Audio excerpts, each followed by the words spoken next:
Assalamualaikum warahmatullahi wabarakatuh. Saya Rizky Muhammad Utama, NIM 203211183 dari Prodi Ilmu Komunikasi kelas C. Di sini saya akan mempresentasikan tentang design thinking.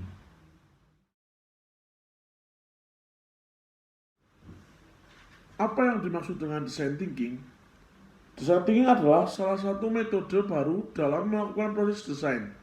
Design thinking merupakan metode penyelesaian masalah yang berfokus pada pengguna atau user. Design thinking sendiri dipopulerkan oleh David Cayley dan Tim Brown, pendiri IDEO atau IDEO, sebuah konsultan desain yang berlatar belakang desain produk berbasis inovasi. Apa guna dari design thinking?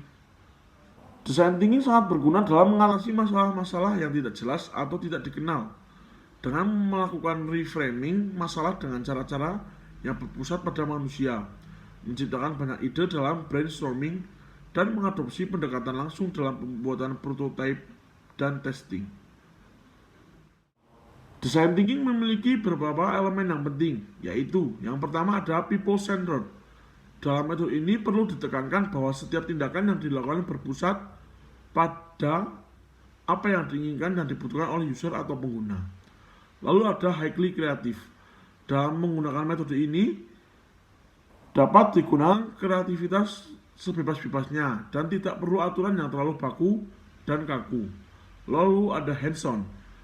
Hands-on adalah proses desain memerlukan percobaan langsung oleh tim desain, bukan hanya pembuatan teori atau sebuah gambaran di kertas.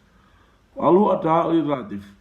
Proses desain merupakan sebuah proses dengan tahapan-tahapan yang dilakukan berulang-ulang untuk melakukan improvisasi dan menghasilkan sebuah produk atau aplikasi yang baik.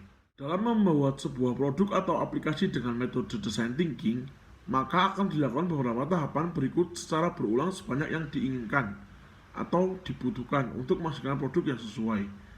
Yang pertama ada empathize.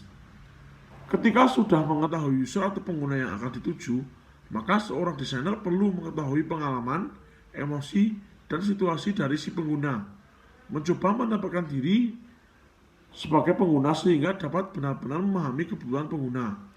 Hal ini dapat dilakukan dengan wawancara, observasi, dan masih banyak cara yang lainnya. Lalu ada define. Define adalah setelah desainer mengerti kebutuhan pengguna, maka desainer perlu menggambarkan sebuah ide atau pandangan user yang akan menjadi dasar dari produk atau aplikasi yang akan dibuat. Hal ini dapat dilakukan dengan membuat list kebutuhan user atau pengguna dan menggunakan pengetahuan mengenai kondisi yang sedang terjadi. Lalu ada ideate. Dengan kebutuhan yang ada, maka desainer perlu menggambarkan solusi yang dibutuhkan. Hal ini dapat dilakukan melakukan evaluasi bersama tim desain dengan menggabungkan kreativitas dari masing-masing desainer. Lalu berikutnya ada prototype. Prototype adalah ide yang sudah ada sebelumnya maka perlu langsung diimplementasikan dalam sebuah aplikasi atau produk uji coba. Perlu dihasilkan sebuah produk nyata dan kemungkinan skenario penggunaan. Lalu ada tes. Dari produk lalu aplikasi uji coba yang sudah dibuat, maka akan dilakukan sebuah percobaan dengan penggunaan dari pengalaman penggunaan dalam menggunakan produk uji coba.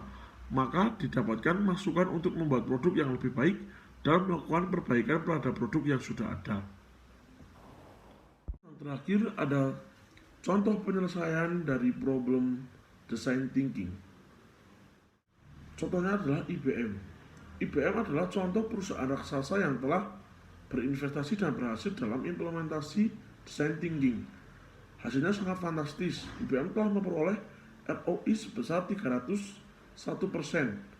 Hal lain yang menyenangkan tentang IBM adalah mereka merancang dan menerapkan sebuah toolkit yang mampu diakses seluruh karyawan untuk workforce yang kreatif bagaikan desainer. Nah, itu merupakan contoh yang memperkuat alasan perusahaan untuk menggunakan design thinking dalam perkembangan bisnisnya. Karena perusahaan yang baik adalah perusahaan yang mampu mengembangkan inovasi baik dari segi produk, solusi atas permasalahan yang dihadapi, maupun antisipasi atas potensi masalah. Terima kasih, sekian materi yang dapat saya sampaikan. Semoga ilmu yang saya sampaikan bisa bermanfaat dan berguna untuk kita semua. Mohon maaf apabila ada kesalahan yang saya perbuat, baik sengaja maupun tidak. Saya ucapkan sekali lagi terima kasih. Wassalamualaikum warahmatullahi wabarakatuh.